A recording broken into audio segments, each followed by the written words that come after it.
नमस्कार दोस्तों। यादों के किस्से में आपका हार्दिक स्वागत है। आज हम हिंदी साहित्य के उपन्यास सम्राट मुंशी प्रेमचंद की एक ऐसी कहानी पर बात करेंगे जो आपको झकझोर कर रख देगी। कहानी का नाम है कफन।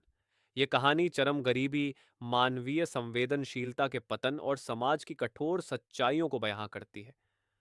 तो चलिए कहानी शुरू करते हैं। कहानी शुरू होती है एक सर्द रात में, एक छोटी पदहाल झोपड़ी से। अंदर से एक महिला की दर्द भरी कराहने की आवाजें आ रही हैं। ये है बुधिया, जो प्रसव पीड़ा में है, लेकिन झोपड़ी के बाहर बुधिया का ससुर घीसू और उसका पति माधव, दोनों बाप बेटे आराम से बैठकर आलू भून रहे हैं। उन्हें अपनी बहू पत्नी की दर्द से ज्यादा अपने खाने की चिंता है। घीसू माधव से, क्या मालूम अभी कितना और तड़पेगी, जल्दी खा लो, नहीं तो ठंड में कौन आग जलाएगा। माधव आलू खाते हुए, हाँ बापू, पिछली बार भी तो सारा दिन तड़पी थी, इस बार भी वही होगा। घीसू और माधव दोनों गांव के सबसे बदनाम और कामचोर आदमी थे। जीवन भर उन्होंने कभी ईमानदारी से काम नहीं किया। अगर एक दिन काम करते तो 2 दिन आराम करते। जब काम न मिलता तो चोरी करके या भीख मांगकर गुजारा करते। उनकी इस काम चोरी का सबसे ज्यादा बोझ बुधिया पर पड़ता था। वही बेचारी मेहनत मजदूरी करके दोनों का पेट भरती थी। बुधिया की कमाई से वे तीनों किसी तरह गुजारा करते थे। लेकिन आज, जब बुधिया जिंदगी और मौत से जूझ रही थी, तब भी इन दोनों की प्राथमिकता पेट भरना थी। माधव, बापू, अगर वह मर गई तो? थोड़ा सहमा हुआ। घीसू हंसते हुए, तो क्या, गांव के लोग हैं ना, हमें कफन के लिए पैसा मिल जाएगा और फिर हमें मजदूरी भी नहीं करनी पड़ेगी। उनकी बातें कितनी अमानवीय थीं, है ना। वे अपनी बहू पत्नी की मौत को एक राहत के तौर पर देख रहे थे।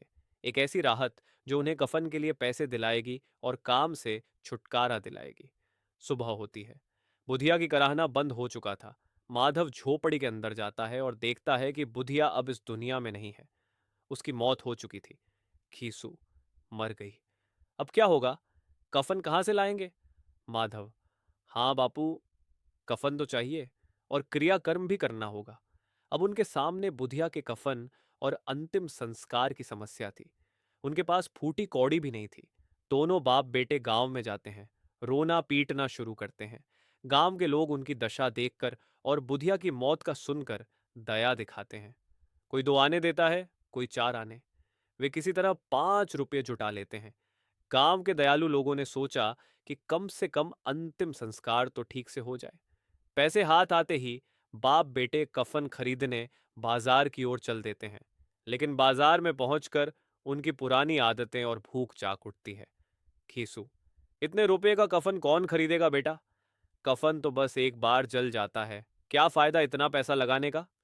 माधव, हाँ बापू, बिल्कुल ठीक कह रहे हो। बुधिया के लिए इतना महंगा कफन क्यों? कफन खरीदने के बजाय वे पहले एक शराब खाने में घुसते हैं। जी भरकर शराब पीते हैं। फिर एक हलवाई की दुकान पर जाकर पेट भर पूरियां, जलेबी और पकवान खाते हैं।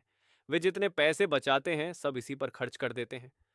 घीसू शराब पीते हुए खुशी से, बुधिया स्वर्ग जाएगी, उसे ऐसा सुख कभी नहीं मिला होगा। माधव हंसते हुए, हाँ बापू, उसे मालूम भी नहीं होगा कि हम उसके लिए कितना बढ़िया खाना खा रहे हैं। जब सारे पैसे खत्म हो जाते हैं तो वे दोनों श्मशान घाट के पास ही शराब के नशे में अधमरे से पड़े रहते हैं। लोगों की सहानुभूति और बुधिया की याद, सब कुछ शराब और भोजन के स्वाद में खुल चुकी थी। दोस्तों, कफन सिर्फ एक कहानी नहीं, ये एक दर्पण है जो समाज की उन सच्चाइयों को दिखाता है जहां पेट की आग रिश्तों और मानवीय संवेदनाओं से भी बड्ढी हो जाती है।